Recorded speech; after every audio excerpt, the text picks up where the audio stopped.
Aljubarrota ficara no passado. Vencido o inimigo, agora Dom João, mestre de Avis, precisava colocar seu reino em ordem.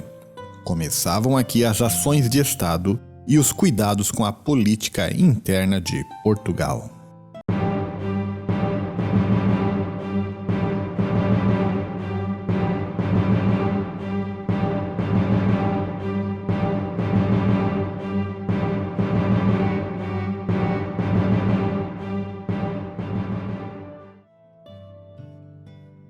Olá, amigo do canal Solilóquio. No último vídeo você acompanhou a vitória portuguesa nas batalhas de Trancoso e Aljubarrota. Depois disso, o rei espanhol praticamente abandonou as pretensões de reivindicar o trono de Portugal para sua esposa. Dom João, mestre de Avis, firmava-se cada vez mais no trono. E estamos começando agora a abordar a afamada dinastia de Avis.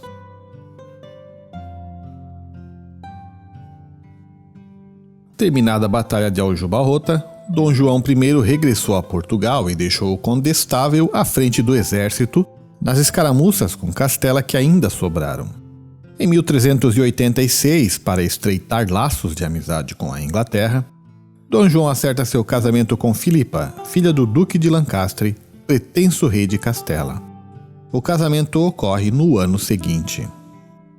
Em novembro de 1387, nas Cortes de Braga, foi criado um imposto voltado para a coroa sobre quase todos os produtos. Pagavam esse imposto, a cisa, todos os portugueses. Todos, todos mesmo. Mesmo os nobres e os membros da igreja ou até da casa real. O comprador pagava metade do imposto e o vendedor a outra metade. As cisas foram fundamentais para a saúde do Tesouro Real. Em 1388 começava a construção do famoso Mosteiro da Batalha, edificado como agradecimento à Virgem Maria pela vitória contra os rivais castelhanos na Batalha de Aljubarrota. Em 1391, houve a confirmação dos privilégios das feiras de Pinhel, Amarante e Coimbra. Com isso, Portugal continuava no rumo do comércio, algo que seria relevante para a sua história. Em 1397, fechou um ciclo de 6 anos de desvalorização da moeda em 43%. Portugal estava experimentando uma inflação terrível. A partir daí, por 3 anos seguidos, houve uma grande fome em Portugal. Em 1401, Dom Afonso, o filho bastardo do rei, se casou com Beatriz Pereira de Alvim, filha de Dom Nuno Álvares Pereira. Tratava-se de um casamento importante, já que dessa linhagem viria a Casa de Bragança, da qual sairiam mais tarde os monarcas portugueses e até os 2 imperadores brasileiros. Já com 55 anos de idade, o mestre de Avis começou a pensar em seu sucessor e trouxe o seu filho, o infante Dom Duarte, para ser associado ao trono. Seus outros 2 filhos, Dom Pedro e Dom Henrique, receberam cargos de autoridade e fontes de rendimento. Em 1414, as cidades portuárias de Lisboa e do Porto são infectadas pela peste trazidas por embarcações estrangeiras. Em 1422, o Reino de Portugal decidiu se render à Igreja na questão do calendário e adotou a era cristã. Antes disso, o reino usava, como se costumava fazer na Península Ibérica, a Era de César, que iniciara 38 anos antes da Era Cristã. Nessa época, o reino continuava sofrendo com uma hiperinflação. Por exemplo, nesse mesmo ano de 1422, o marco de prata estava custando 5.000 libras. Em comparação, em 1384, custava 36 libras e em 1399, 330.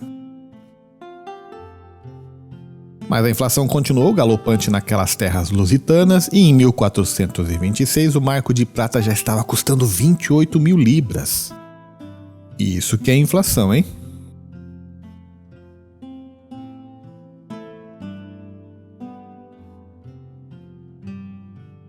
No campo religioso, Dom João viu, em 1393, Lisboa ser elevada à sede metropolita como arcebispado através da bula In Eminentissime Dignitatis de Bonifácio IX.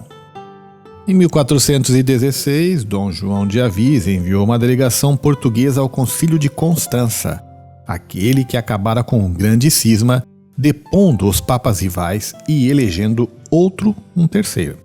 Esse mesmo concílio enviaria Jan Hus à fogueira.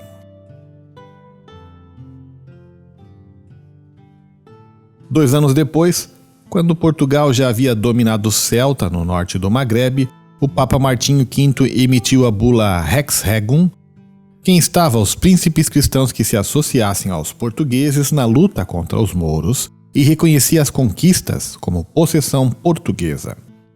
No próximo vídeo sobre Dom João, que abordará sua política externa, vamos abordar também melhor essa conquista africana.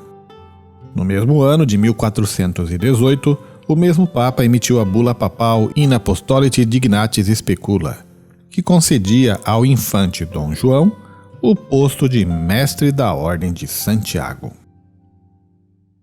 Em 1420, o Papa Martinho V emitiu outra bula, com o mesmo nome daquela que já mencionamos, de 1418, concedendo agora a outro infante, Dom Henrique, o Navegador, o mestrado da Ordem de Cristo, deixando o papai Dom João I muito orgulhoso. Não era um título qualquer.